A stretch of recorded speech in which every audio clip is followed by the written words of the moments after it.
Hey guys, welcome back to The Readers. I hope you are having an amazing day. Let's get right into the stories. The first one is an entitled people story. How does an HOA claim your shoreline without owning a single inch of it? Mine tried, using a newsletter, a fake easement story, and a lawyer letter to scare me into backing down. I didn't yell. I let them commit to it. And then I hit them with the one thing they couldn't afford. What do you think it was? The cabin I bought sits right on the lake, and it's been in the same family for 70 years before I got it. The previous owners were this elderly couple who just wanted to move closer to their kids. The place needed some work but had good bones, and most importantly, it came with something I didn't fully appreciate at the time, a private dock that extended about 30 feet into the water. When I moved in 6 months ago, I thought I'd hit the jackpot. Every morning, I'd sit on that dock with my coffee, watching the sun come up over the water. The lake was peaceful, just the occasional fishing boat or kayak. The neighbors seemed nice enough when I'd wave from the dock. Everything was perfect. The HOA here was pretty hands-off from what I could tell. They handled the common areas, made sure people weren't parking RVs in their driveways, that sort of thing. I'd gotten the usual welcome packet when I moved in, but honestly I just skimmed it. The dues were reasonable, the rules seemed standard, and I figured I'd keep to myself anyway. That changed 3 weeks ago on a Tuesday morning. I was sitting on my dock as usual, enjoying the quiet before starting work. The water was still as glass, and I was thinking about maybe taking the kayak out later when I heard splashing. Then I heard kids laughing and yelling. When I looked up, there was a boy, maybe 10 years old, standing on my dock. He had just jumped in and was treading water while his friend on shore was cheering him on. I stood up and walked over. The kid saw me coming and his eyes got wide. "Hey there," I said, trying to keep it friendly. "This is actually my private dock. You guys need to find another spot to swim, okay?" The kid scrambled out of the water faster than I'd ever seen anyone move. He grabbed his towel and ran off with his friend without saying a word. I figured that was the end of it. Boy, was I wrong. 2 days later, I was checking my mailbox when my neighbor from across the street came over. She was new to the board, I'd heard, some kind of vice president position. She had this smile that seemed a little too bright for a random Thursday afternoon. "Hi there. I'm the HOA vice president. I don't think we've been properly introduced since you moved in." "Nice to meet you," I said, though something about her tone put me on edge immediately. "I wanted to personally thank you for being so accommodating about the dock situation. It's really wonderful when homeowners embrace community spirit like that." I had no idea what she was talking about. "I'm sorry, what dock situation?" Her smile got even wider. "Oh, didn't you see this month's newsletter? We featured your beautiful dock as one of our new shared amenities. The response has been fantastic." My stomach dropped. Shared amenity? That's my private dock. Well, technically speaking, anything within 20 feet of the water line falls under community easement according to our bylaws. But don't worry, we're not asking you to maintain it or anything. The HOA will handle all that going forward. I stared at her. "I think there's been a misunderstanding. That dock is on my property. It's been private for decades." "Oh, honey, I know change can be difficult, but this is really going to boost everyone's property values. You'll see." Before I could respond, she handed me a copy of the newsletter and walked back toward her house. I stood there holding this glossy little publication with a photo of my dock right on the front page. The caption read, "New shared amenity. The North Shore dock is now open for all residents. Please be respectful of the homeowner while accessing the water." I felt sick reading it. They'd taken a picture of my dock, printed it in their newsletter, and basically invited the entire neighborhood to use my private property. And I had never been asked, consulted, or even informed this was happening. That evening I called the HOA management company. The woman who answered was polite, but not particularly helpful. "I see here that the board voted to designate the dock as a community amenity at last month's meeting. If you have concerns, you'll need to bring them up at the next board meeting." "But it's my private dock. How can they just vote to make it community property?" "I'm just the management company, sir. You'll need to take that up with the board directly." The next morning I got my answer about how serious they were. I walked out to get my coffee, and there were already people setting up on my dock. Not just 1 or 2 people, but a whole family with coolers, fishing gear, and folding chairs. They'd essentially turned my dock into their personal fishing charter. I walked over and tried to be polite. "Excuse me, folks, but this is actually my private dock. I think there's been some confusion with the newsletter. The dad looked up from his tackle box. The HOA newsletter said this was open for residents now. We live 3 houses down. I understand that's what the newsletter said, but it was printed without my permission. This dock is on my private property. Look, man, I don't want any trouble. Maybe you should take it up with the HOA board. Before I could respond, I heard footsteps behind me. It was the vice president again, walking over with that same customer service smile. Good morning, I see you've met some of your neighbors. I've asked them to leave my private property, I said. Now let's not be hasty. This is exactly the kind of community building we hope to see when we revitalize the dock rules. You can't revitalize rules about my private property without consulting me, she laughed. Actually laughed. Honey, anything within 20 feet of the water is community easement. It's right there in the bylaws. Maybe you should give them another read. And maybe you should check the property boundaries before making claims about easements. Her smile faltered just a bit. Are you interfering with community enjoyment of a shared amenity because that carries a fine? I couldn't believe what I was hearing. Are you threatening to fine me for asking people to leave my own property? I'm just letting you know what the rules are. Now, I'd suggest you let these nice people enjoy their morning, and we can discuss any concerns you have at the next board meeting. She walked away, leaving me standing there with this family who were now looking extremely uncomfortable. The dad started packing up his gear. You know what? Maybe we'll try the public boat ramp instead. After they left, I went inside and immediately started looking through all my closing paperwork. I found the survey, the deed, everything. According to every document I had, my property line extended to the water and included the lake bed under the dock. There was no mention of any easements or community access rights. I called my realtor who sold me the place. The dock has always been private, she confirmed. That's actually one of the unique features of that property. Most of the houses in that neighborhood have a strip of common land between their yard and the water, but your lot is different because it predates the subdivision. Predates it how? Your property was established in the 1950s, long before they developed the neighborhood and created the HOA. The master deed for the subdivision specifically excludes your parcel from most of the community provisions. This was the first piece of good news I'd gotten in days. That weekend things got worse. I came home from running errands to find someone had set up what looked like a small birthday party on my dock. There were balloons tied to the railings, a cooler full of drinks, and about 8 kids running around with cake. I walked over to the woman who seemed to be in charge. Excuse me, but this is my private dock. You can't host a party here. Oh, are you the homeowner? The HOA newsletter said we just needed to be respectful. We brought our own trash bags and everything. I appreciate that, but regardless of what the newsletter said, this is private property. You need to pack up and move the party. But we already told all the kids this is where we were having it. I'm sorry, but you'll need to find another location. The woman looked annoyed but started gathering her things. As she was packing up, she muttered something about unfriendly neighbors and community spirit that I pretended not to hear. Monday morning brought a certified letter from the HOA's law firm. Cease and desist interference with community amenities.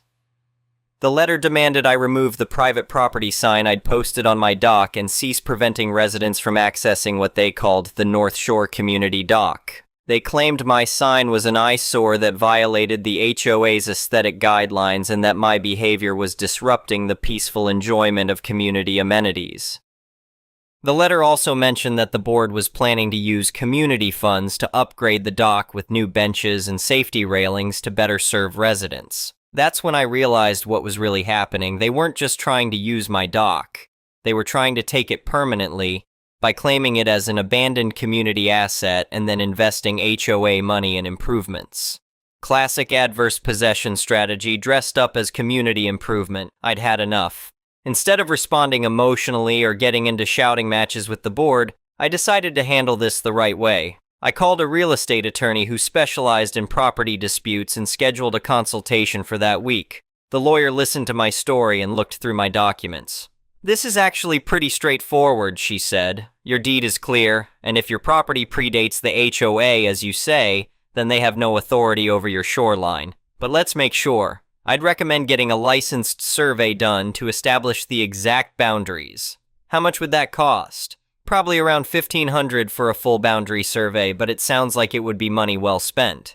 I authorized both the survey and retained the attorney. While waiting for the surveyor, I did some research into the HOA's bylaws and master deed. What I found was interesting. The master deed, which establishes all the rules for the subdivision, had a specific exclusion for pre-existing parcels established prior to subdivision development. My property was specifically listed by address as one of these excluded parcels. The surveyor came out the following week. He spent 2 days measuring everything and comparing it to the original plats from the county. When he finished, he confirmed what I already knew. My property line extended to the water and included the lake bed under the dock. There were no easements, no common areas, and no community access rights. But here's where I decided to get creative instead of just sending an angry letter. I had my attorney draft a very polite response to the HOA's cease and desist. Instead of fighting their claim that the dock was a community amenity, I thanked them for acknowledging it as such. The letter read, "Dear board members, thank you for your recent correspondence regarding the North Shore dock. I appreciate the board's recognition of this structure as a community amenity available for all residents. Given that the HOA has now officially designated this dock as a community asset, I wanted to bring several important matters to your immediate attention. First, as the property owner where this community amenity is located, I want to ensure the HOA is aware that designation of the dock as a community asset makes the HOA 100% liable for any injuries, accidents, or incidents that occur on the structure. Second, I've had a licensed marine contractor inspect the dock to ensure it meets safety standards for public use. The contractor has identified several necessary repairs and upgrades required for public access, including new pilings, safety railings, improved decking, and proper lighting. The estimated cost for these mandatory safety improvements is $40,000.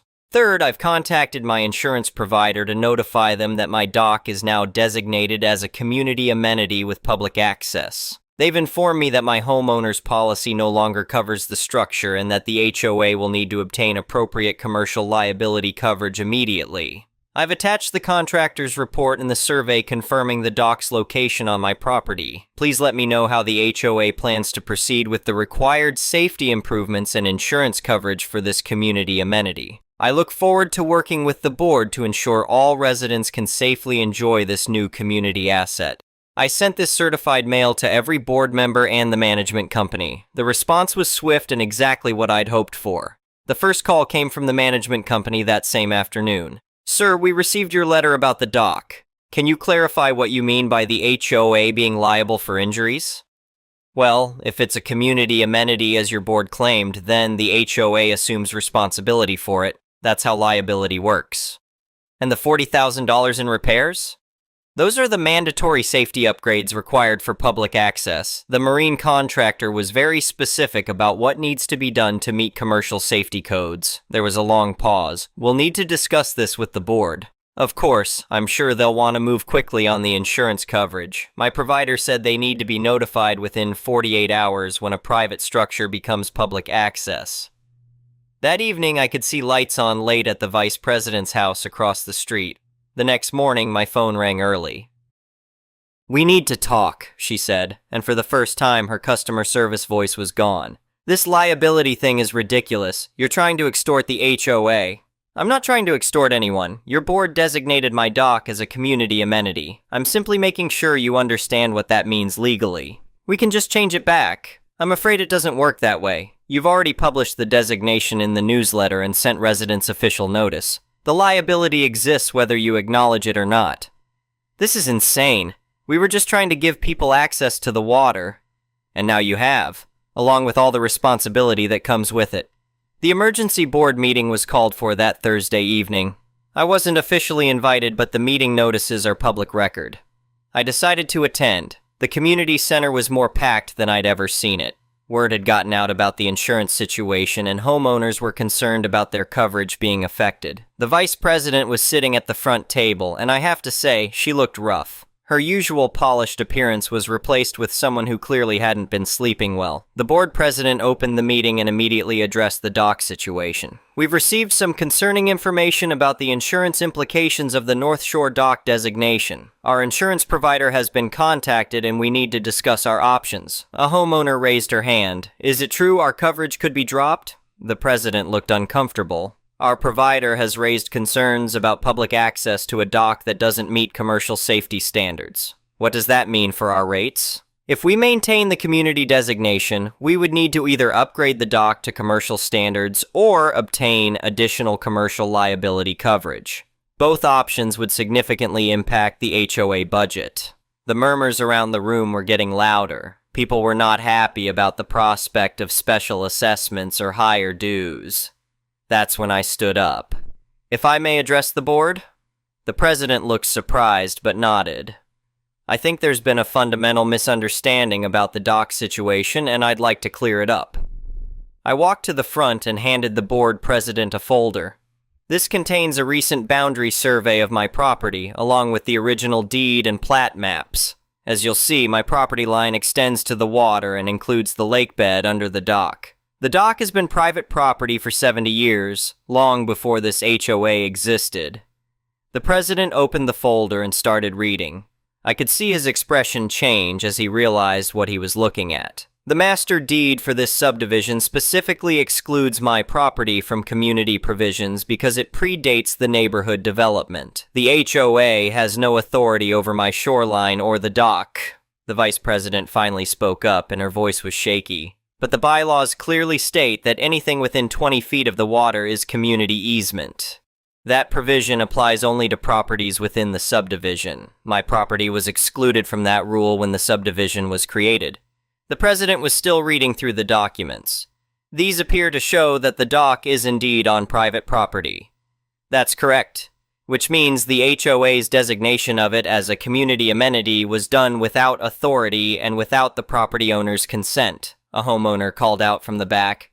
So what does this mean for our insurance?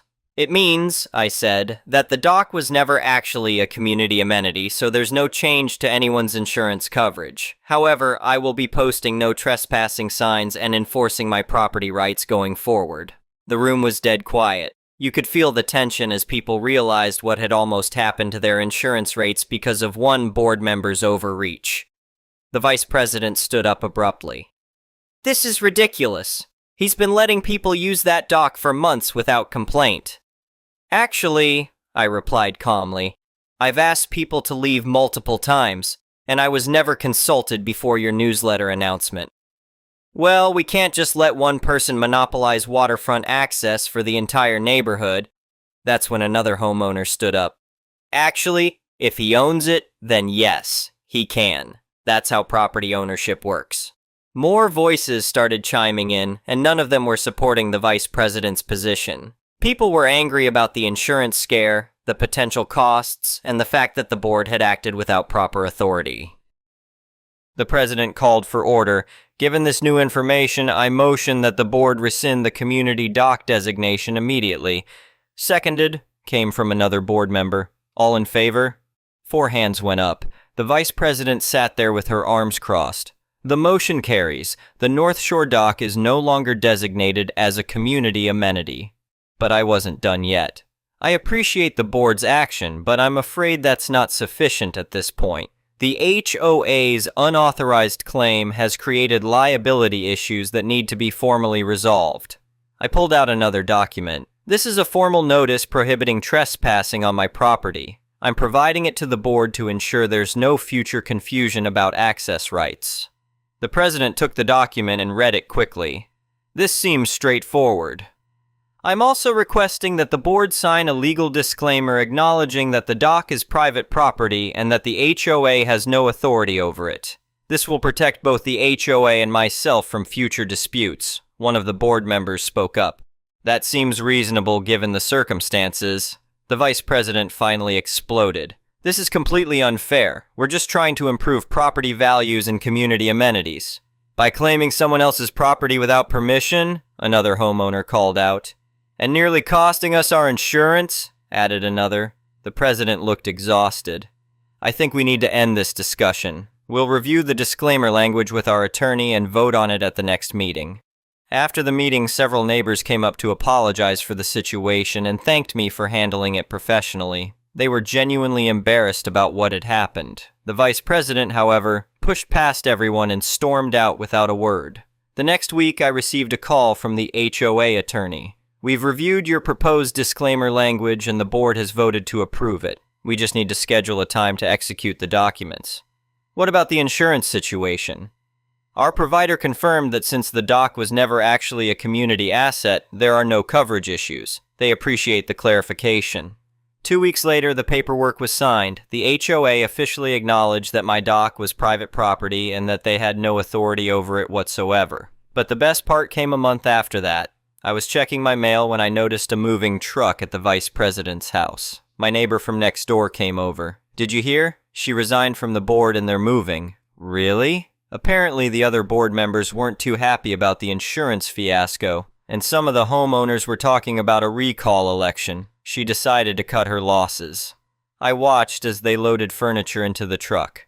The vice president came out to supervise, and when she saw me, she just glared and went back inside without saying anything. That weekend, I installed a nice wooden gate at the entrance to my dock. Nothing too fancy, but solid and with a good lock. I also put up a small, tasteful private property sign that perfectly matched the aesthetic guidelines in the HOA bylaws. The lake has been peaceful again ever since. I still sit on my dock every morning with my coffee. The water is still as glass most days, and the only sounds are the occasional fishing boat and the lapping of small waves against the pilings. Last week, I saw a new family moving into the house across the street where the former vice president used to live. They seem nice. The kids wave when they see me on the dock, and they keep a respectful distance from my property line. I taught them a lesson and came out on top. Sometimes the best revenge isn't getting mad or getting even. Sometimes it's just knowing your rights and making sure other people respect them. The dock is mine, the shoreline is mine, and the peace and quiet are definitely mine. Exactly the way it should be. The next one is a malicious compliance story. I work for a major grocery chain. For the most part, they're locked in on following labor laws properly, but every once in a while, they don't know what they're talking about. Before this job, I had been GM of a high-volume brew pub, and before that, I was GM of a 14-screen cinema. So I also know labor laws pretty well, as both my previous jobs were drowning in employee relations.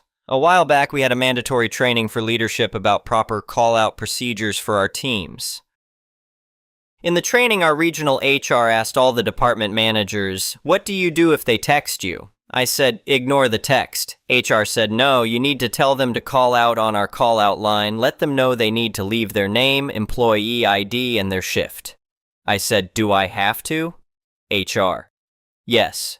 Me: "Okay, but would you email us this information after the class?" They did. About 3 months later, I had a new employee somehow get my phone number, which bothered me, but that's another story, and text me that they couldn't make it in the next day. I text back, "Call the call-out line. Leave your name, employee ID, and shift." The next day when I was at work, I put in a timekeeper request for an hour of labor. This also happened on a Wednesday in a week where Wednesday was my only day off. Where I live, if you work even a single minute off the clock, the company is obligated to pay you for that hour. In addition, because I was scheduled 6 days already, that counted as another day of work. So my entire Sunday shift was time and a half, as it was 7 days in a row during the full Monday to Sunday work week. About a week later, I was called into HR to discuss what they claimed was me abusing the system, and they wanted to write me up for it because that one text message resulted in $200 of extra money on my paycheck. $40 per hour wage, so 8 hours at time and a half is $160 plus the $40 on Wednesday. I let them know they were the ones who told me to work on my time off, and that if they wanted to punish me for it, they could see me in court and they'd pay a hell of a lot more.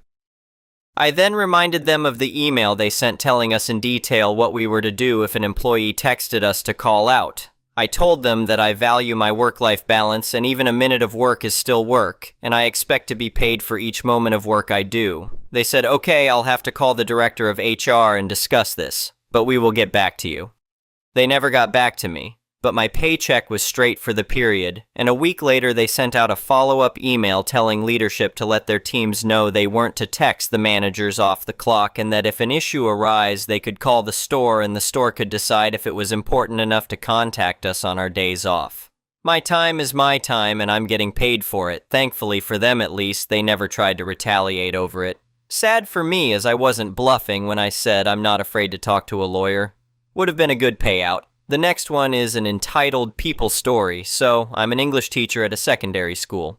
Recently, I had an encounter with a set of entitled parents who seemed to think the world revolved around their child's convenience, wants, and my schedule. Their child is in another teacher's class. That teacher and I get along great, and we both put in a lot of effort to make sure students are supported. This student still has contact with their previous teacher, and that doesn't help the actual teacher. The actual teacher tries hard, but the student is very rude, makes demands, disrupts the lessons, and tells her teacher to her face that she will ask, name redacted, to help her.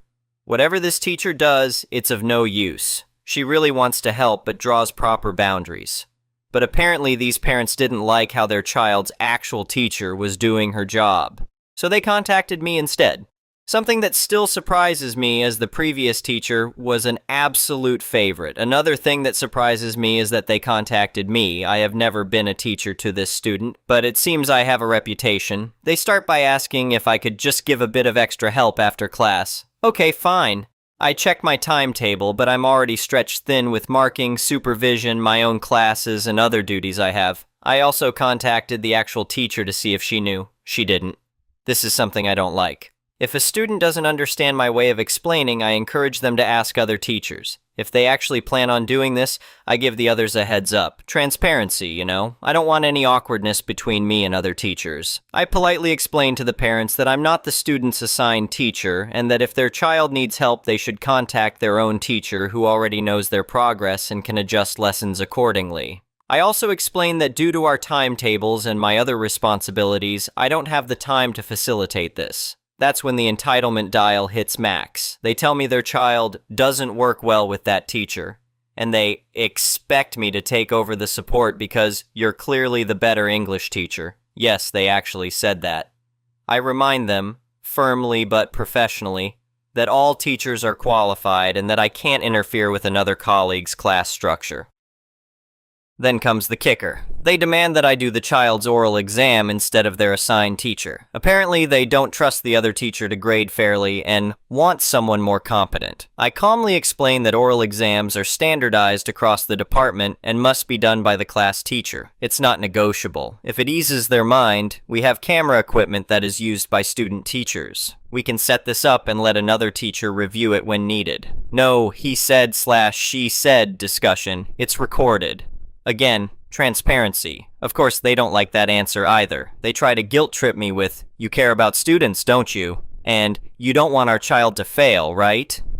I stay firm and respond every email with a CC to the actual teacher. Then, a couple of days after my latest response, the parents and student thought it would be a good idea to come and find me in my classroom, where I'm dealing with one of my own students who just hear the news that her mother was in a terrible car accident coming to pick her up from school.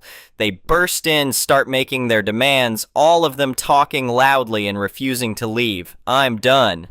Our educational assistant knows what I'm dealing with, steps in, and they eventually leave.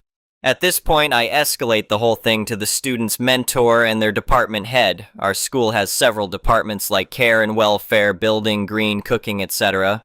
I document the emails, tell them about their visit, and let leadership handle it. Thankfully, the student's department head backs me up completely, reiterating the proper channels and boundaries. The parents tried to file a formal complaint against me and the actual teacher. I find out about this when my own department head and principal invite me for a chat. They actually let me read the email, and when I ask them about their opinions, they just start laughing. They know what happened and think I acted professionally, honest, and correct. I was told not to worry. The student and their parents would have a meeting later that day with them. The message? The kind and professional version of "Don't terrorize my teachers to do your bidding while your own child is being disruptive and unresponsive to a teacher who actually wants to help within professional boundaries."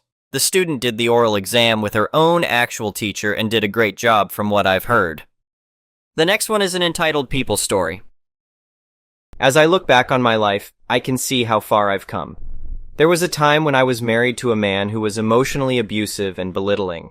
For 6 years, I was subjected to his cruelty and treated like nothing more than a baby-making machine. Even after I gave him 2 children, he continued to treat me poorly and make me feel insignificant. Finally, I woke up and decided that I couldn't take it anymore. I left him, taking only my clothes, a car worth $4,000, and my computer. With nothing but my determination to survive and take care of my children, I moved into a townhouse with roommates. The townhouse was in poor condition, and I had to work 3 to 4 jobs just to make ends meet. But over time, I managed to save enough money to buy furniture and make the place livable. I was happy to have a roof over my head and provide a safe home for my children. However, my happiness was short-lived when I realized that my landlord, whom I will refer to as SBL, was a shady character. He would often show up at my door claiming that he needed to fix something in the house, but I could sense that he had ulterior motives. His words had a hint of sexual undertones that made me feel uneasy. Still, I tried to ignore it, and as long as I paid my rent on time, he was nice to me. As time went on, I found a better home in the mountains nearby, and I was excited to move into it. But according to my lease agreement, I had to give SBL 1 month's notice before moving out. I sent him an email informing him of my intention to move out in 3 weeks, and that if he couldn't find a new tenant, I would still fulfill my legal obligation and pay next month's rent. To my surprise, he replied within a week, saying that he had found a new tenant, and I would be off the hook for the next month's rent. But a couple of days later, my roommate had a load of laundry running when the washing machine malfunctioned and water flooded the entire kitchen and living room. We did our best to clean up the mess, but the damage was severe. SBL had to call in an appliance repairman and insurance adjusters to assess the damage. They found that the washer had not been serviced for years and needed significant repairs. The next week was chaotic, with workers coming and going, and I had to take time off work to supervise the repairs. When it was finally time to move out, I was surprised to find that SBL had let himself in and was taking pictures of everything as the movers were packing up my stuff. He thanked me for my generosity in leaving the house clean and said that I wouldn't have to worry about my deposit. But just 2 weeks after moving out, I received a summons to appear in arbitration because SBL was suing me for damages. He claimed that I was responsible for the damage caused by the flooding and that I owed him money for repairs and a missed month's rent from the new tenant who backed out. I was shocked and couldn't believe that he was doing this to me.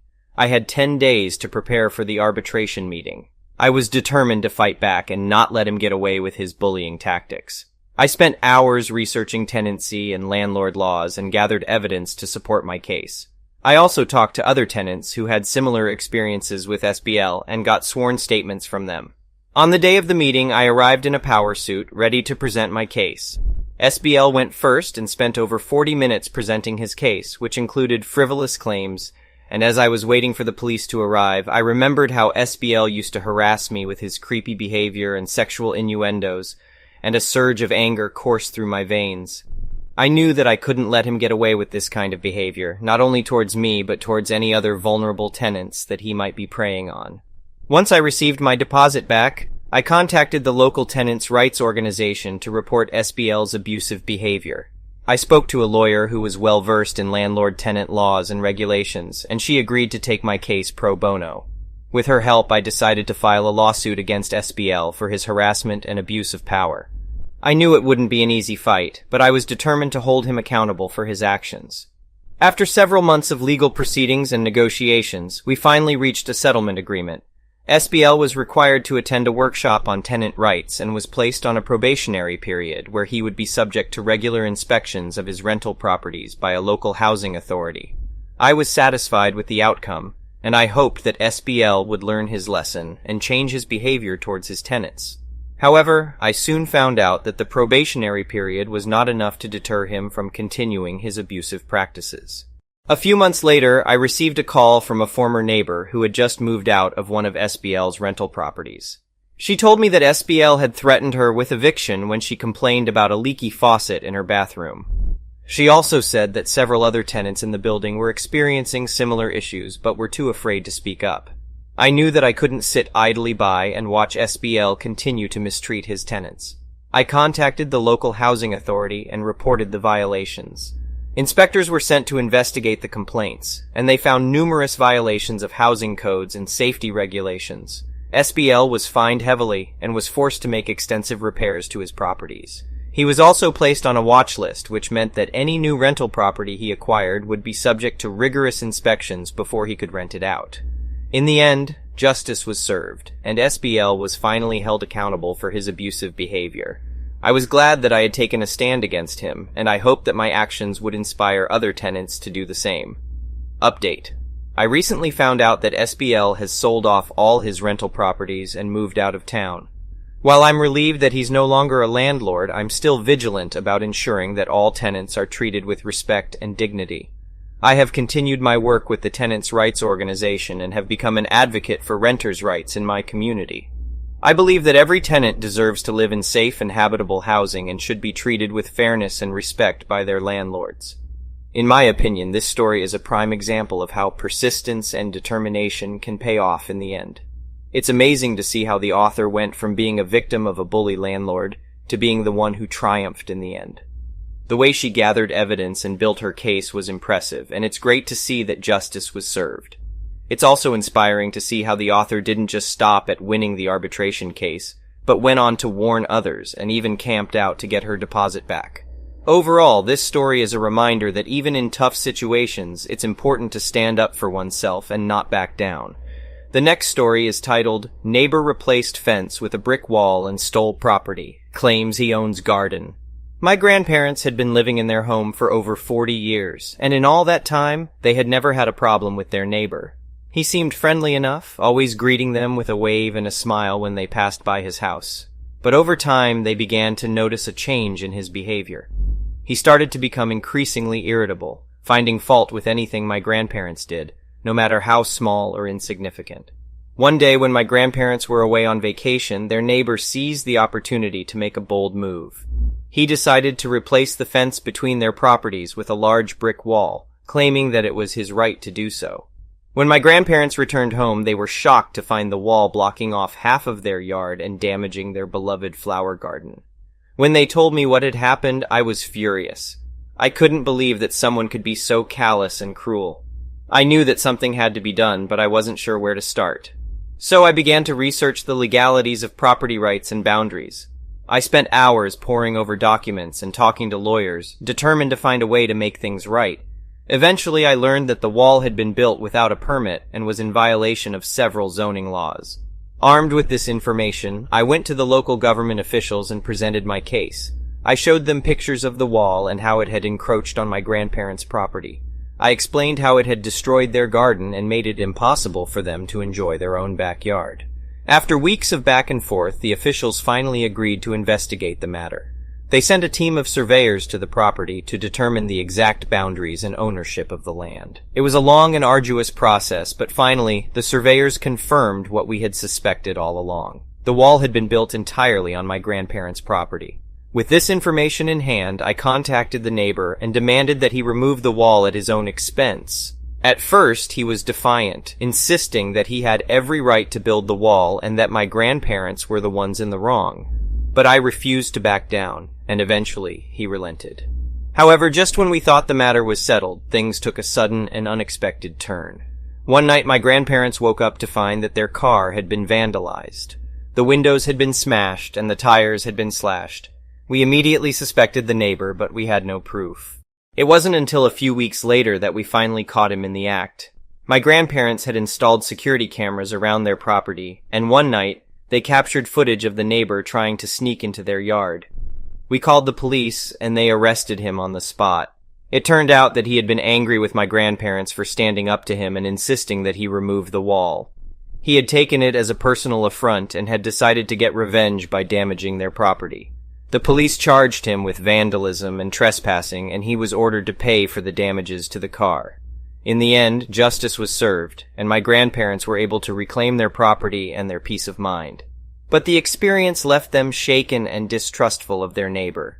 They never spoke to him again and made sure to keep a close eye on their surroundings.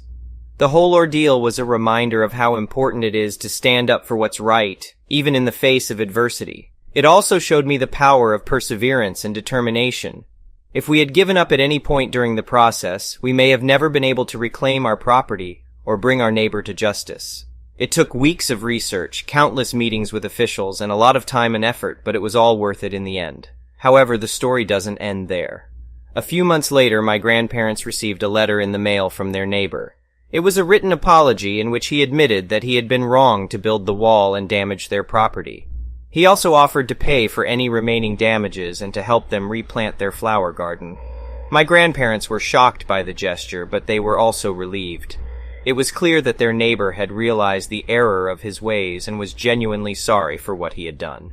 They decided to accept his apology and allow him to make things right. Over the next few weeks, the neighbor worked tirelessly to repair the damage he had caused. He removed the remaining pieces of the wall and installed a new fence exactly where the old one had been. He also helped my grandparents replant their garden, spending hours in the dirt and sun, making sure that each flower was placed just right. It was a remarkable transformation, and one that no one could have predicted. My grandparents' neighbor had gone from being a bitter and vengeful person to a compassionate and kind-hearted one. They even started to chat with him from time to time, and the tension that had once existed between them had dissipated. The experience taught all of us an important lesson about forgiveness and the power of redemption. We never could have imagined that our neighbor would be capable of such a turnaround, but it just goes to show that people can surprise us in the most unexpected ways. In the end, my grandparents' yard was restored to its former glory, and their relationship with their neighbor was stronger than ever. It was a happy ending to what had started as a difficult and trying situation, and it left us all with a sense of hope and optimism for the future. In my opinion, this story is a great example of how standing up for what's right can ultimately lead to a positive outcome. It's inspiring to see how the protagonist worked tirelessly to fight for his grandparents' property rights, and how their determination paid off in the end. The fact that the neighbor ultimately apologized and made things right was a great reminder that people can change and that forgiveness can go a long way. Overall, it was a heartwarming story that left me feeling hopeful and optimistic. The next story is titled, Airbnb Hosts Unfair Review Backfires, Costing Them Hundreds. I was eagerly anticipating a weekend trip with my girlfriend and her beloved dog. We had planned to attend a friend's wedding in a nearby town, and we thought it would be great to rent an Airbnb that would allow us to bring the furry friend along. After scouring the platform, we finally found a lovely place that ticked all the boxes. It was affordable, pet-friendly, and in a convenient location. We arrived on a sunny Friday afternoon, excited to get settled into our home away from home. We were greeted by the owner, who introduced himself and gave us a brief tour of the property. Everything seemed fine, and we were pleased with the space. A few minutes later, we took the dog outside to stretch her legs, and the owner followed us out. He noticed the dog and asked if we had disclosed her presence during the booking process. I realized that I had forgotten to tick the box that indicated we were bringing a pet, and I immediately apologized and offered to pay the $25 fee. However, the host refused to take the money, saying that he loved dogs and that it was no big deal. Over the next 2 days, we enjoyed our stay at the Airbnb. We kept the place clean and tidy, and the dog was well behaved, so we didn't encounter any issues. On the day of our departure, we received an email from Airbnb asking us to leave a review of our experience. I was pleased with our stay, so I left a glowing 5-star review, praising the property and the owner for their hospitality. However, my happiness was short-lived when I received a notification that the host had left me a review that wasn't as kind. In his review, he accused me of not disclosing the dog's presence and of leaving her alone in the house for hours on end. I was taken aback by his accusations, as we had made it clear that we were bringing the dog and had never left her alone in the house. I tried to reach out to the host to resolve the issue, but he didn't respond. Feeling wronged, I contacted Airbnb's customer service team to report the unfair review. They told me that they would investigate the matter and get back to me within a few days. In the meantime, I tried to move on from the experience and enjoy the rest of my weekend. A few days later, I received an email from Airbnb's security team informing me that they had looked into the matter and had found that the host had violated their policies by showing up unannounced at the property. They also confirmed that my dog had not caused any damage or left any mess, and that there was no evidence to support the host's claims that we had left her alone for extended periods. As a result of their investigation, Airbnb refunded 2/3 of our stay, which amounted to around $200. While I was happy with the resolution, I still felt wronged by the host's unfair review. I decided to write a response to his review, detailing the events of our stay and pointing out the discrepancies in his claims. A few days after my response was posted, I received a message from the host himself. He apologized for his behavior and admitted that he had been having a rough time in his personal life, which had caused him to lash out unfairly. He asked me to forgive him and to remove my response to his review. I was touched by his apology and agreed to remove my response. However, the story doesn't end there. A few weeks later, I received a call from Airbnb's legal department. They informed me that they had received multiple reports from other guests who had stayed at the host's property and had also experienced unprofessional behavior and mistreatment. As a result, Airbnb had decided to take legal action against the host and revoke his listing privileges on the platform. They also offered me an additional $500 in compensation for my troubles. I was shocked to hear about the extent of the host's misbehavior and grateful to Airbnb for taking decisive action. It made me realize how important it is for platforms like Airbnb to have robust policies in place to protect their users from abusive hosts or guests. I was also pleased to see that my decision to report the unfair review had ultimately led to justice being served. It felt good to know that I had played a small role in holding the host accountable for his actions, and ensuring that other guests would not have to endure the same mistreatment. In the end, the experience taught me an important lesson about standing up for myself and not letting others take advantage of me. It also reminded me of the power of online reviews and how they can influence the decisions of future guests. From now on, I'll be sure to carefully read and respond to all reviews, whether positive or negative, to ensure that my voice is heard and that others can benefit from my experiences. In my opinion, this was a fascinating story that highlights the importance of standing up for oneself when facing injustice. It's unfortunate that the host in this case was so unprofessional and disrespectful towards the guest, but it's heartening to see that Airbnb took decisive action to hold him accountable. It's a reminder of the power of online reviews and how they can be used to help others make informed decisions. Overall, I think the guest handled the situation with grace and integrity, and I'm glad that justice was ultimately served. The last story is titled, "Drank a Beer So I Wouldn't Be Forced to Babysit for My Cousin's Wedding." My cousin's wedding was a big deal for our family. We had all been looking forward to it for months, especially since it was going to be held in a beautiful countryside estate that had been rented out for the occasion. But for me, there was always the underlying dread that I would once again be stuck babysitting the younger kids. You see, as the youngest of my generation, I had been designated as the go-to babysitter for all family events. It didn't matter if it was a birthday party or a holiday gathering, I was always expected to take care of the kids so that the adults could relax and have fun. It wasn't that I disliked kids, but I was tired of always being the one responsible for them. I wanted to be able to enjoy myself without worrying about watching them every second of the night. So when my mom promised me that I wouldn't have to babysit at my cousin's wedding, I was over the moon. I had big plans for the night. I was going to try all the different craft beers that were being served, dance the night away, and hopefully even meet some cute girls. But as soon as we arrived at the estate, my aunt informed me that the sitter had canceled and I would be responsible for watching the kids. I tried to argue with her, telling her that my mom had promised me I wouldn't have to babysit, but she was adamant. "You're young and energetic," she said. "The kids will love spending time with you." I felt trapped, but I didn't want to let it ruin my night. I decided to make the best of it and try to have fun with the kids. But as soon as we entered the reception hall, chaos ensued. The kids were running around, screaming and knocking things over. I tried to calm them down, but it was no use. As I was struggling to get a handle on the situation, my uncle handed me a beer. At first, I hesitated. I'd never been much of a drinker, and I didn't want to do anything that would put the kids in danger.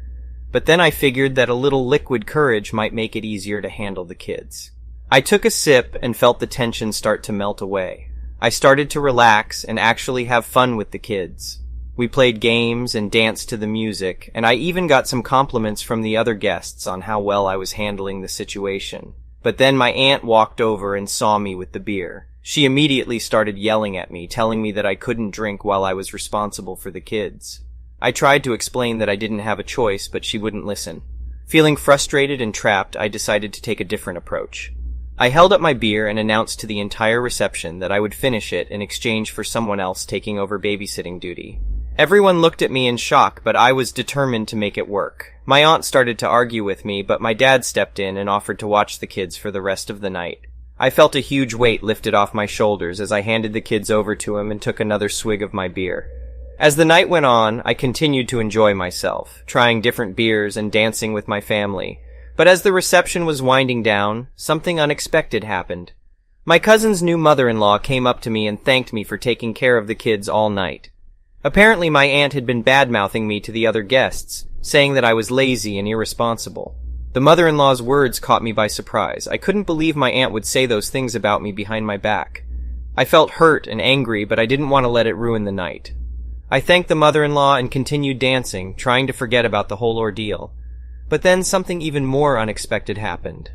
One of the kids, a little girl named Lily, came up to me with tears in her eyes. "Are you leaving?" she asked, her voice barely above a whisper. I crouched down to her level and wiped away her tears.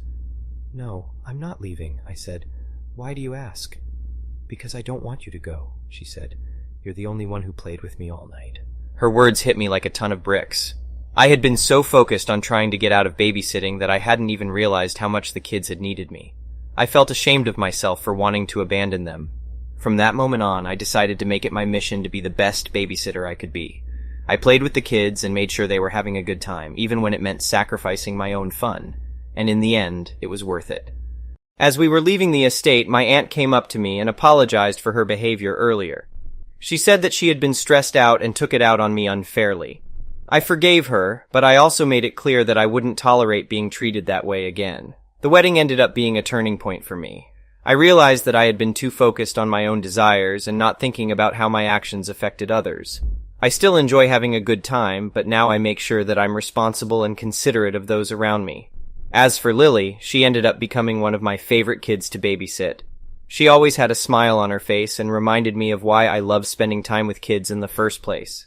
Update: since the wedding, I've continued to be a reliable and responsible babysitter for my family. In fact, I've even started volunteering at a local children's charity, where I get to work with kids from all different backgrounds. It's been a fulfilling experience and has taught me even more about the joys of spending time with kids. In my opinion, this story was really relatable. I think most of us have been in situations where we feel like we're being taken advantage of, and it's hard to know how to stand up for ourselves without causing conflict. I liked how the protagonist was able to find a creative solution to his problem and still have a good time at the wedding. And the twist with the little girl at the end was really heartwarming. The next one is an entitled people story. I used to work for a company called Bright Minds, owned by a couple, Carl and Sophia. They presented themselves as kind and supportive, but it soon became apparent that they were manipulative and dishonest. The company went through multiple changes, including a shift from a business services and public relations agency to an IT provider, then to a business incubator, and finally to an indie beer partner. These constant changes were a major red flag, and as an employee, I could sense that the business was on shaky ground. To make matters worse, Carl and Sophia refused to prioritize their employees, and we were often paid only a portion of our salaries. Many of us, including myself, felt trapped in our jobs with no other options, while the owners continued to spend lavishly on themselves. Despite the stress and frustration, I tried to stay positive and focus on my work. But as time passed, I realized that I needed to take action. I reached out to a friend who was skilled in computer programming and asked for their help in taking down our terrible bosses. After some brainstorming, we came up with a plan. We would create a fake website, posing as an investment firm interested in working with Bright Minds. The website would be complete with a matching LinkedIn page and all the necessary details to make it appear legitimate. We carefully crafted an email inquiring about Carl and Sophia's business, and expressed our interest in working with them. Within a few days, we received a response from Carl, who was eager to meet with us and discuss his ambitious projects. At the meeting, we posed as representatives from the fake investment firm and asked for proof of concept, payroll information, and other details. Carl and Sophia were so excited at the prospect of working with us that they willingly handed over all the information we asked for.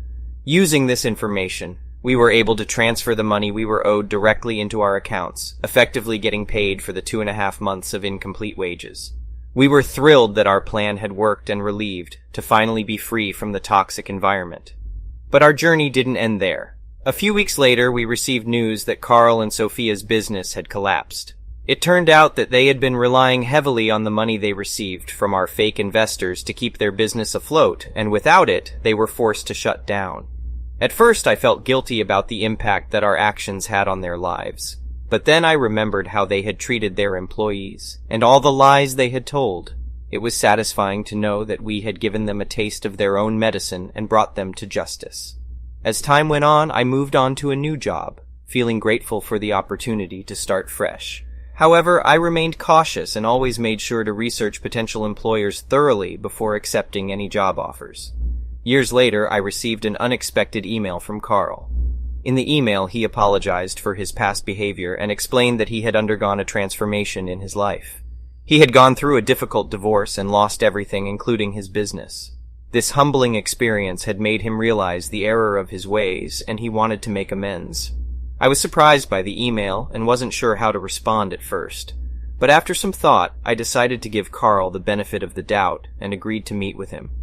In our meeting, Carl was sincere and genuine, and I could tell that he had truly changed. He even offered me a job at his new business, which was focused on helping underprivileged communities. After much consideration, I decided to accept his offer.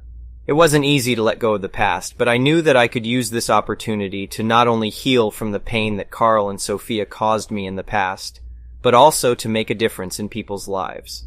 Working for Carl's new business felt like a chance to make up for the wrongs of the past and to use my skills to help those in need. As I started working for the new business, I found myself impressed by Carl's dedication and commitment to making a positive impact. His new business was focused on helping underprivileged communities by providing them with access to education and job opportunities. I was amazed by the work they were doing and felt proud to be a part of it. Despite my initial hesitation, I found that working with Carl was a positive experience. He had truly transformed, and it was clear that he had learned from his mistakes. I was able to forgive him for his past behavior and was grateful for the opportunity to help make a difference. As time went on, I continued to work for the business and saw firsthand the impact that it was having on people's lives. It was a rewarding experience, and I was proud to be a part of such a great cause. However, our journey didn't end there. One day we received news that Carl's ex-wife, Sophia, was attempting to start a new business, despite having a poor track record in the past. I was worried that she would repeat the same mistakes that she had made at Bright Minds, and I knew that we needed to take action to prevent this from happening.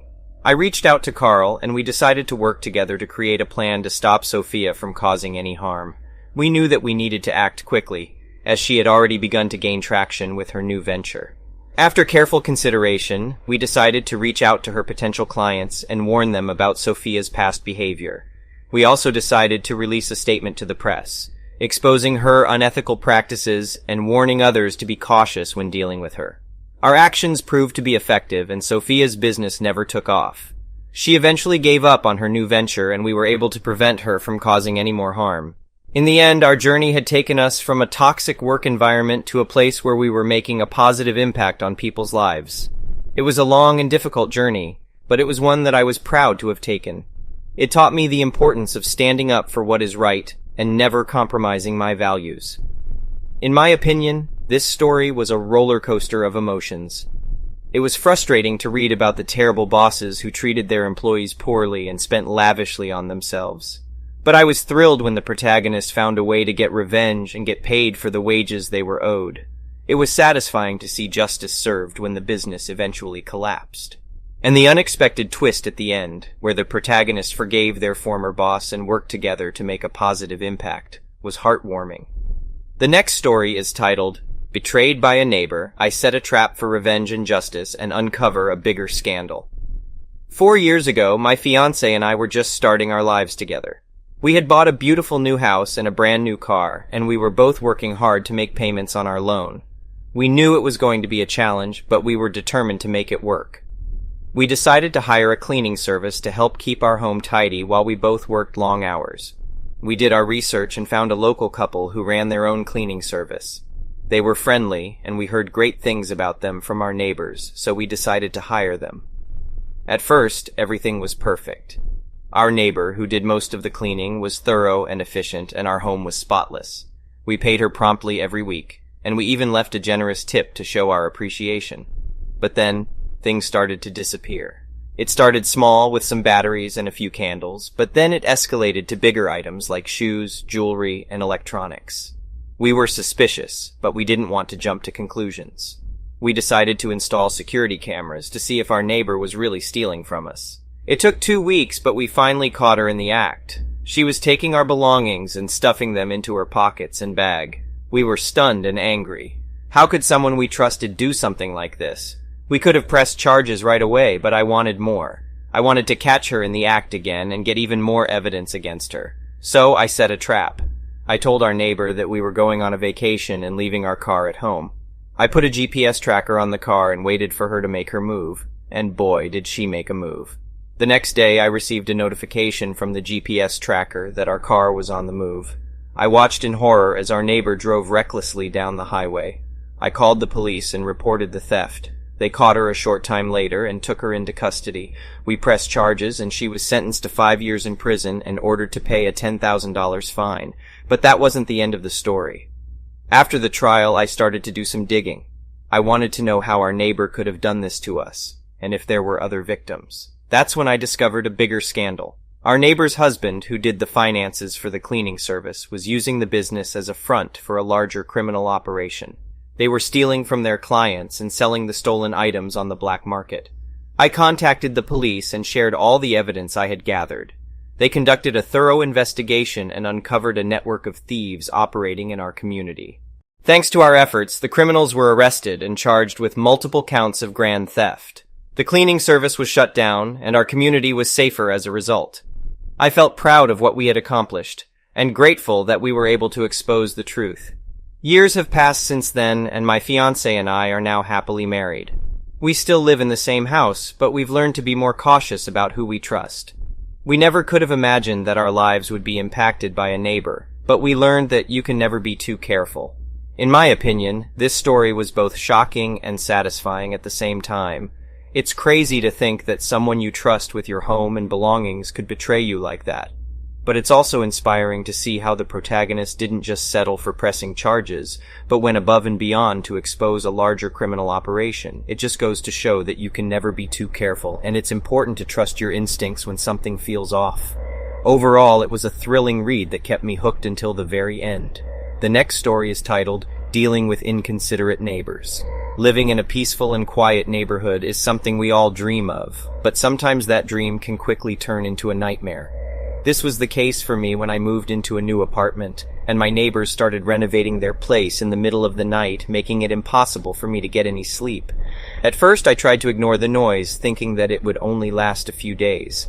However, as the days turned into weeks, my frustration grew. I couldn't focus on my work, and my health started to suffer. I knew I had to do something. I decided to approach my neighbors and politely ask them to stop the construction at night. However, they were not receptive to my request and dismissed me, saying that they had every right to renovate their apartment at any time. Feeling defeated, I decided to seek help from the local authorities. I contacted the police and filed a complaint about the noise pollution caused by my neighbors. The officers came to their apartment and asked them to stop the construction work at night. For a few days, things got better, and I was able to get some sleep. However, my neighbors soon resumed their construction work in the middle of the night, and I was back to square one. I decided to take matters into my own hands and started documenting the noise pollution caused by my neighbors. I kept a log of the dates and times when the construction work started, the duration of the noise, and how loud it was. I then contacted the housing association and presented them with the evidence I had collected. They were sympathetic to my situation and promised to take action. After several weeks of investigation, the housing association served my neighbors with a notice to cease the construction work at night or face legal action.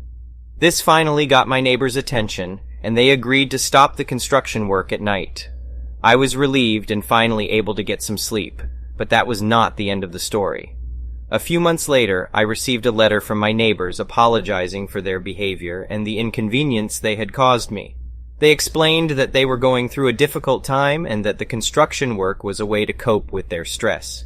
They promised to never do anything like that again and invited me over for dinner as a gesture of goodwill.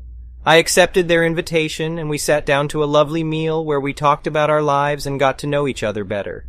It was a great bonding experience and we became good friends. From then on, we respected each other's space and made sure to keep the noise levels down. Update. A year after the incident, my neighbors moved to a new place and we said our goodbyes. However, we still keep in touch and meet up for dinner from time to time. I learned that sometimes a little patience and persistence can go a long way in resolving conflicts, and that forgiveness and understanding can bring people closer together. In my opinion, this story is a great reminder that communication is key when it comes to dealing with inconsiderate neighbors. It's easy to get frustrated and want to take revenge, but sometimes taking the time to talk things out can lead to a much better outcome. It was inspiring to see how the protagonist used persistence and patience to resolve the situation, and even managed to become friends with their once annoying neighbors. It's a good lesson that forgiveness and understanding can go a long way in building better relationships within a community. The next story is titled, "My Ex-Partner Showed Up at My Wedding When They Knew They Were Unwelcome." It was a beautiful day for an outdoor wedding. The sun was shining, the birds were singing, and the love of my life was waiting for me at the end of the aisle. Everything was perfect until my ex-partner showed up, uninvited and causing chaos. To understand how this happened, I need to take you back to the beginning of our relationship. My ex and I had been together for 3 years, and at first everything was wonderful. We had fun, traveled, and dreamed about our future together. But then, things started to change. My ex became controlling, jealous, and emotionally abusive. They would criticize me, belittle me, and try to isolate me from my friends and family. I tried to leave several times, but they always managed to convince me to stay. I was trapped in a toxic cycle that I couldn't break. Finally, I had enough. I left my ex and moved on with my life. It wasn't easy, but with the support of my loved ones, I started to heal. I even met someone new, and we fell in love. Fast forward to my wedding day. I was getting ready with my bridesmaids when I received a call from one of my guests. They said that my ex-partner was at the venue, causing a scene and demanding to be let in. I was in shock. How could they do this to me on the happiest day of my life? I rushed to the entrance where my ex was being held back by security. They were yelling and screaming, trying to get past the guards to get to me. It was humiliating, and I could see the judgmental looks on my guests' faces. I took a deep breath and walked over to them. I tried to reason with them, telling them that they weren't welcome and that they needed to leave, but they wouldn't listen. They just kept screaming and causing a scene. That's when my new spouse stepped in. They stood between me and my ex, protecting me from their abuse. They told my ex to leave and threatened to call the police if they didn't. Finally, my ex relented and left, but not before causing a huge commotion. The rest of the day was a blur. I was so shaken up by what had happened that I could barely enjoy the rest of the wedding. My ex had ruined what was supposed to be the happiest day of my life, but things got worse. A few weeks after the wedding, I started receiving threatening messages from my ex. They said that they weren't done with me, and that they would do whatever it takes to get me back. I was terrified. I didn't know what to do. I went to the police and got a restraining order, but that only seemed to make my ex more angry. They started showing up at my workplace and leaving threatening notes on my car. I was living in constant fear, never knowing when they would strike next. It wasn't until I started therapy that I began to heal. I learned how to set boundaries and protect myself from toxic people like my ex. I started to feel safe again, and I even met new friends who helped me move on from my past. Years passed, and I thought that I had finally put my ex behind me. But then, out of nowhere, they showed up again. This time, it wasn't at a wedding, but at my workplace. They walked right in, pretending to be a customer, and started causing a scene. I tried to ignore them and go about my business, but they followed me around, yelling and screaming. I was terrified that they would hurt me, or worse, hurt my coworkers. I quickly called the police, but my ex managed to slip away before they arrived. I was left feeling violated and scared all over again. I couldn't believe that after all these years, my ex still had the power to make me feel so helpless. The next few weeks were a blur. I was constantly looking over my shoulder, afraid that my ex would show up again. I started having panic attacks and had to take time off work to focus on my mental health. But then, something amazing happened. I received a message from one of my ex's old friends. They said that my ex had finally sought help for their abusive behavior and was genuinely sorry for everything they had done to me. They even wanted to apologize in person. At first, I was skeptical. I had been hurt too many times before to believe that my ex had truly changed. But after a few conversations, I started to see that they were sincere. They had gone to therapy, attended anger management classes, and had even reached out to their past victims to apologize and make amends. So I agreed to meet with them. It was a difficult conversation, but we both spoke honestly and openly about what had happened in our relationship. My ex took responsibility for their actions, and I could tell that they were truly remorseful. We didn't become friends, but we did find a way to forgive each other and move on. It was a long and difficult process, but it was worth it. I finally felt like I could put my past behind me and start a new chapter in my life. As for my ex's appearance at my wedding, it was a painful reminder of everything that had happened between us. But it also showed me how far I had come since then. I was no longer the scared and helpless person that my ex had tried to control. I was strong, independent, and surrounded by people who loved and supported me. I still have moments where I'm triggered by my past, but I know that I have the tools and resources to deal with them. I'm grateful for everything that has happened in my life, even the painful parts, because they have made me who I am today. Update. It's been several years since my ex showed up at my wedding, and I'm happy to say that I've moved on completely. I'm now happily married to my spouse, and we have a beautiful family together. I've also started working as an advocate for survivors of domestic abuse, using my experience to help others who are going through what I went through. I'm grateful for the chance to turn my pain into something positive and to help others find their own strength and healing. In my opinion, this story was a powerful reminder of the strength of the human spirit. It's incredible to see how the protagonist was able to overcome such a traumatic experience and move on to create a happy and fulfilling life for themselves. It's also heartening to see how their ex was able to seek help and take responsibility for their past actions.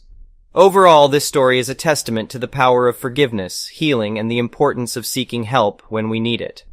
The last story is titled, No, Mom, Dad, Younger Brother, and Aunt. I'll keep on doing my little tradition. I, 27F, had an older brother, 25M, who died in 2014. He was the older brother any girl wanted, and we were close. He taught me valuable lessons in life, such as cooking, driving, and never giving up. He showed me anime manga and would go on little road trips, and we would flat out ignore our parents' favoritism with my younger brother. Sadly, he died when a shooting happened. He was not a criminal. He was only eating when it happened, and there was an investigation. The police found he was not involved in any illegal activity. He was only 25, and I was 19 in 2014. I would lie if I said that I didn't fall into a deep depression. It came to the point where I stopped eating and lost around 55 pounds in a month and a half after his passing. I only drank water and milk that would fill me up. I didn't want to get better until one day my former sister-in-law called me to tell me that he left me some things. I met up with her, and the stuff he left behind was an album with Polaroid pictures of our crazy adventures, graphic anime tees, and a chain with both of our initials. I was in tears and decided to get help because he would love to see me happy and not die of sadness. It's been years since his passing, and I am doing a lot better, and I have a tradition that on his birthday I would leave flowers on his grave. I only stay 2 minutes, then leave after singing him happy birthday. My therapist said this was a good idea. However, my parents, 50M and 59F, younger brother, 22M, and aunt, 52F, decided to have an intervention thinking religiously that I was doing something satanic, that I was calling out the dead, that they should have thrown the things he left me in the garbage, and that I should attend their church to see if the Lord gets those diabolical ideas out of my head.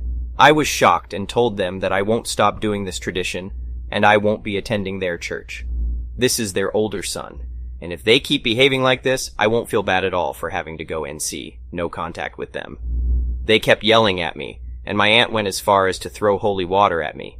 I had enough, and told them that when they stop being religious nuts, we'll talk. But as of today, I want nothing to do with them. I left before any of them could say anything, and it's been a week since the incident, and I have blocked their numbers.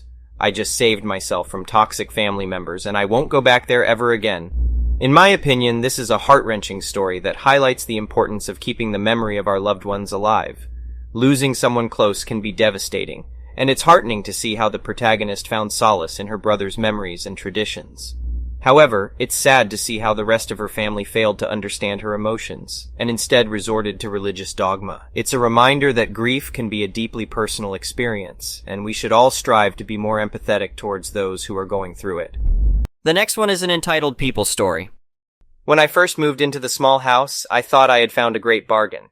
It was a little dirty and poorly maintained, but the landlord promised everything would work.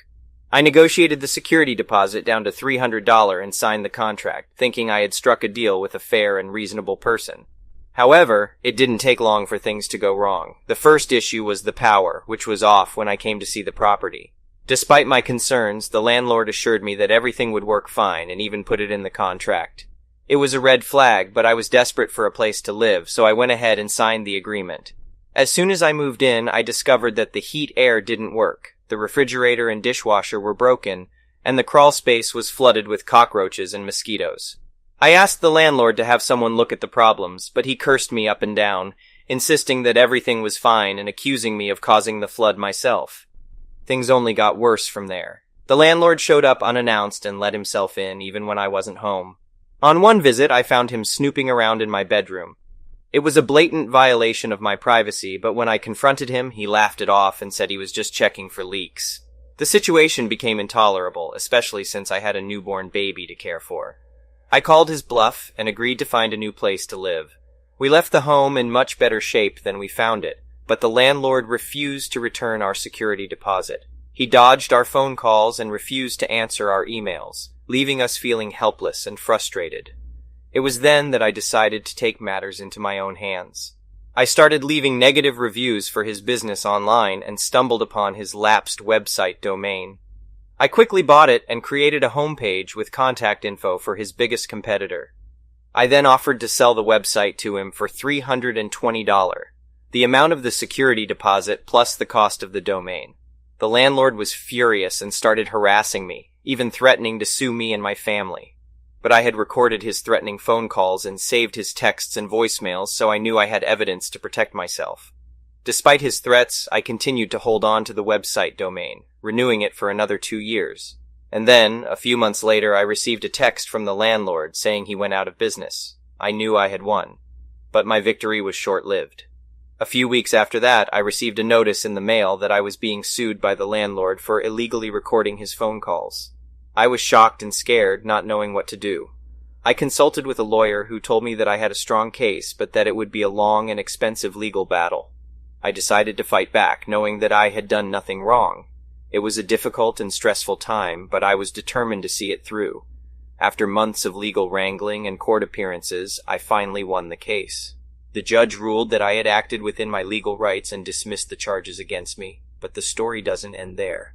A few months later, I received a phone call from the landlord himself. He sounded defeated and desperate, asking me to do the right thing and give him back the website domain. I refused, telling him that the price had gone up to $380. Months went by, and I never heard from the landlord again. But one day, I received an email from the major business listing sites informing me that the landlord's business had officially closed down. I smiled to myself, knowing that I had taken down the slumlord and made him pay for his mistreatment of tenants. But there was one final twist in the story. A few weeks after the landlord's business closed, I received a call from a woman who said she was interested in renting the same house. She had found my contact information online and wanted to know more about the property. I was hesitant at first, not wanting to expose anyone else to the same terrible landlord. But then I decided to tell her the truth about my experience. I told her about the broken appliances, the flooded crawl space, and the invasion of privacy. I warned her that the landlord was untrustworthy and that she should proceed with caution. To my surprise, the woman thanked me for my honesty and told me that she had also had a bad experience with the same landlord. She said that she had rented from him a few years ago and that he had refused to return her security deposit as well. She was shocked to hear that I had managed to take down his business and applauded me for standing up to him. We continued to talk, and I learned that the woman was a lawyer who specialized in landlord-tenant disputes. She offered to help me get my security deposit back and to take legal action against the landlord if necessary. I was grateful for her offer and decided to take her up on it.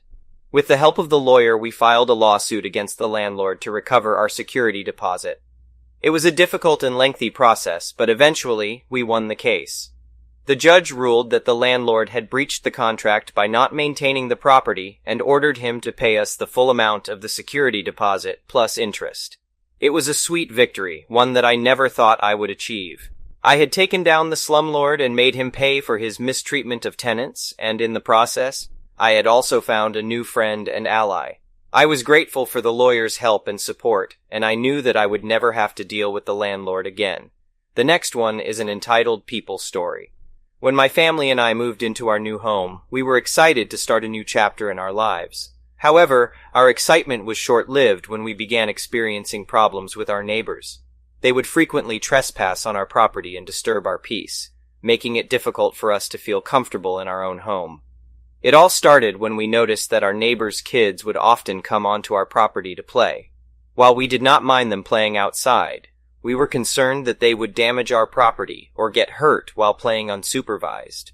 We kindly asked our neighbors to supervise their children while they played outside, but they did not seem to take our concerns seriously. Things took a turn for the worse when our neighbors began hosting loud parties and events that would disturb our peace late into the night.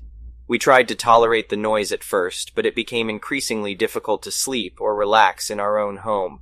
We kindly asked them to keep the noise down or move the party indoors, but they ignored our requests.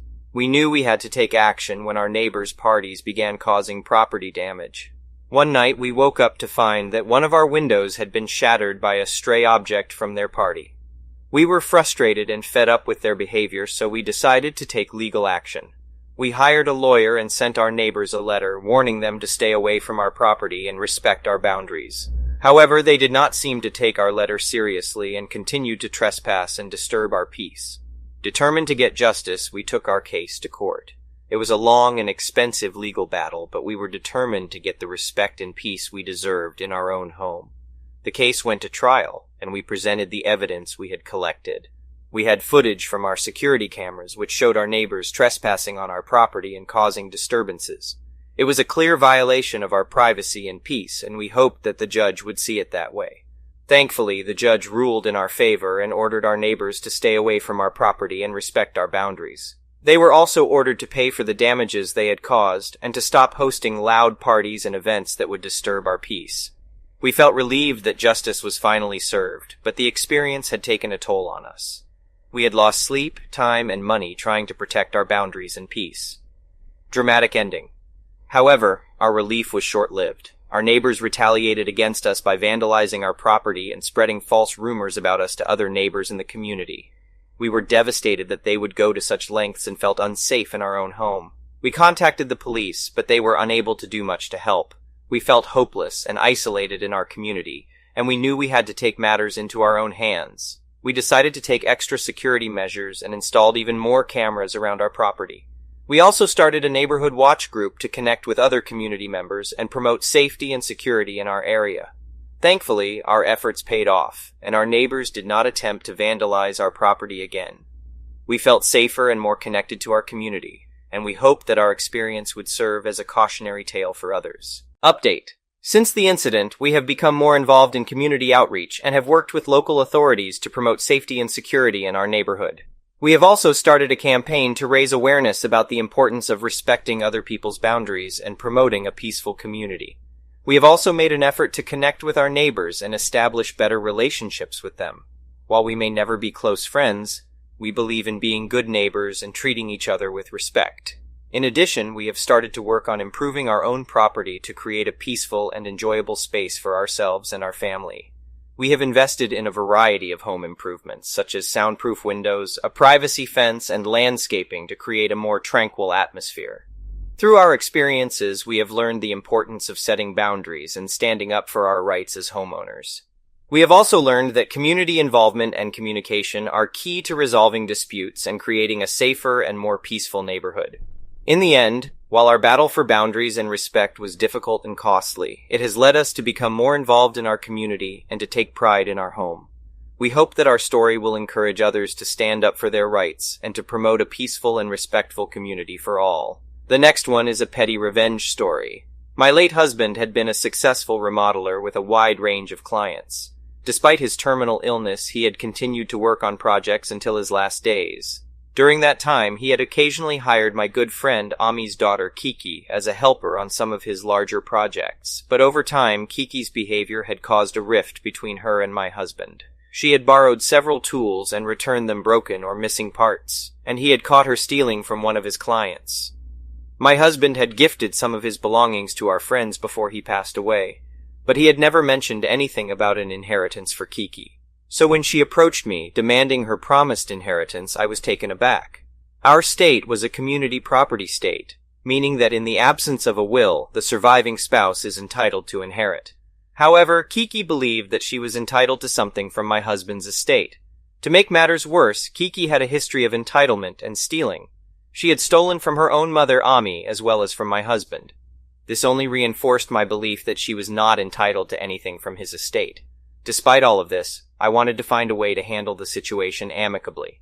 I decided to gather all the broken tools that Kiki had borrowed and never returned in good condition, and to drop them off at her apartment with Amy's help.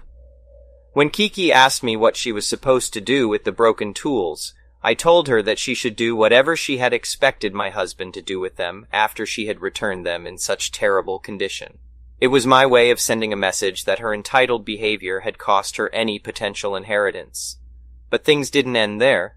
A few weeks later, I received a call from the police. They had found Kiki's apartment ransacked and discovered that several valuable items had been stolen, including a laptop and some jewelry.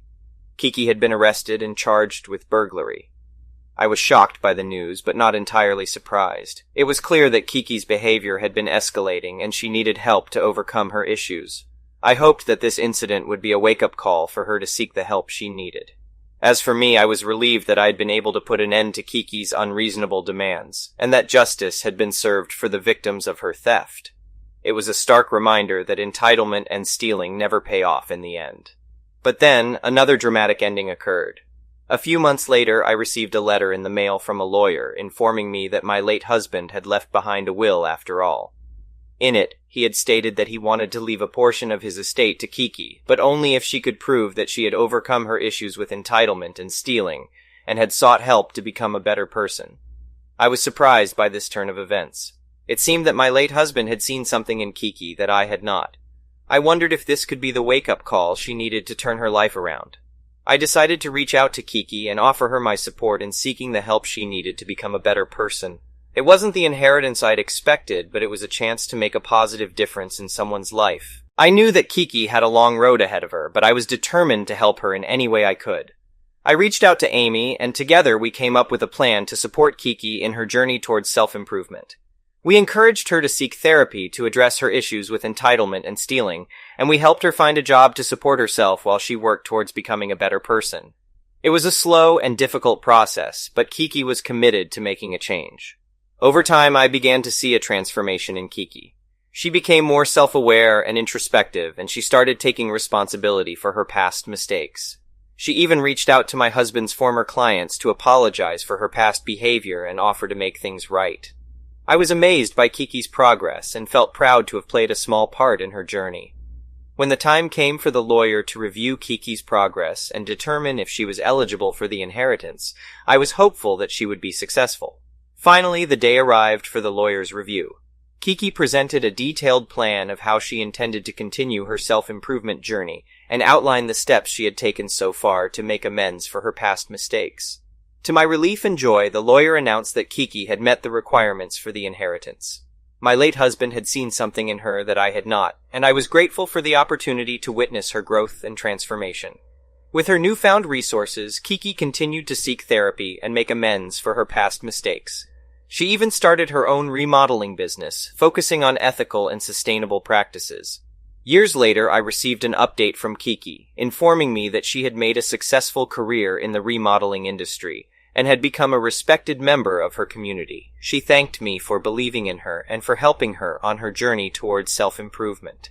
I was filled with pride and joy to see the positive impact that Kiki had made on her own life and the lives of those around her. It was a reminder that even in the face of difficult challenges and past mistakes, there is always a chance for growth and transformation. The last one is an entitled parent's story. From the moment I got engaged to my fiancé, my mother has been hinting that she wants a grandchild. At first, it was just little comments about how cute babies are, but as time passed, she became more and more vocal about it. I never thought much of it until I made an Amazon list for our new house, which included a baby bottle dryer that was much cheaper than other options. This purchase sparked confusion from distant family members, who thought that my fiancé and I were expecting a child. I quickly cleared up the misunderstanding, but it didn't stop my mother from bringing up the topic of grandchildren every time we spoke. As someone who had a difficult childhood due to my mother's neglect, I was not eager to start a family of my own. My fiancé and I were content with our lives as they were, enjoying our careers and traveling whenever possible. But my mother's desire for a grandchild continued to grow, and it started to put a strain on our relationship. One day, my mother announced to the family that if my fiancé and I were to have a child, it would be hers. I was shocked by her audacity and the fact that she had never discussed this with me before. I didn't know how to respond and simply let the conversation move on. However, as time passed, my mother's comments about grandchildren became more and more frequent, and I started to feel like I was being pressured into motherhood. I love my mother, but her constant hounding made me want to distance myself from her. Months went by, and my mother's desire for a grandchild only grew stronger. She started to drop hints about surrogacy and adoption, saying that if I wasn't going to have a child, she would find another way to become a grandmother. Her behavior was becoming more and more erratic, and it was affecting my mental health. One day, my fiancé and I decided to confront my mother about her behavior. We sat her down and had an honest conversation about how her constant pressure was affecting us. My mother became emotional, saying that she only wanted to have a grandchild to make up for the mistakes she had made as a mother. I sympathized with her, but I made it clear that I was not ready to start a family just to make her happy. It was a difficult conversation, but we eventually came to an understanding, and my mother agreed to back off. For a while, things were good between us, but then my mother's behavior took a turn for the worse. She became obsessed with the idea of having a grandchild and started to take drastic measures to make it happen. One day, I received a call from my mother saying that she had bought a pregnancy test for me. I was taken aback by her intrusion into my personal life, and I told her that I was not pregnant nor planning on it anytime soon. She was disappointed, but I thought that was the end of it. However, a few weeks later, my mother showed up at my door with a positive pregnancy test in her hand. I was in shock, wondering how this was possible since I had not been intimate with my fiancé for weeks. As it turned out, my mother had used my toothbrush to collect DNA and had used it to fake a pregnancy test. I was horrified and felt violated by her actions. My mother's desire for a grandchild had crossed a line, and I knew that I had to distance myself from her for my own well-being. Update. Since that incident, I have not spoken to my mother. It has been a difficult decision, but I know that I cannot have a relationship with someone who is willing to go to such extremes to get what she wants. It was a difficult time for me and my fiancé, but we leaned on each other for support. As time passed, I realized that I needed to focus on my own life and my own goals. I started to pour my energy into my career and my hobbies, and I found that I was happier and more fulfilled than ever before. However, my mother's behavior did not improve. She continued to reach out to me, sending me letters and messages, and trying to make amends. I was torn between wanting to forgive her and wanting to protect myself from her manipulations. Finally, one day I received a letter from my mother that changed everything. In the letter, she apologized for her behavior and acknowledged that she had been wrong to pressure me into motherhood. She said that she had finally come to understand that being a good mother was not about having a grandchild, but about being there for her children no matter what. The letter was a turning point for me, and I decided to give my mother another chance. We met up and had a heart-to-heart conversation, and I could tell that she was sincere in her apologies. It was not easy, but we slowly started to rebuild our relationship. Years have passed since that difficult time, and my relationship with my mother has improved significantly. I still have my reservations, but I've come to realize that forgiveness and healing are possible. My fiancé and I have decided to start a family, but we are doing it on our own terms and not because of any outside pressure. Looking back on everything, I realize that motherhood is a personal choice, and no one should feel pressured into it. It's important to live your life on your own terms and not let others dictate what you should or should not do. And sometimes forgiveness and second chances can lead to unexpected healing and growth. Thank you for watching. I would really appreciate it if you could like the video and subscribe to our channel if you haven't already. We'll see you again tomorrow.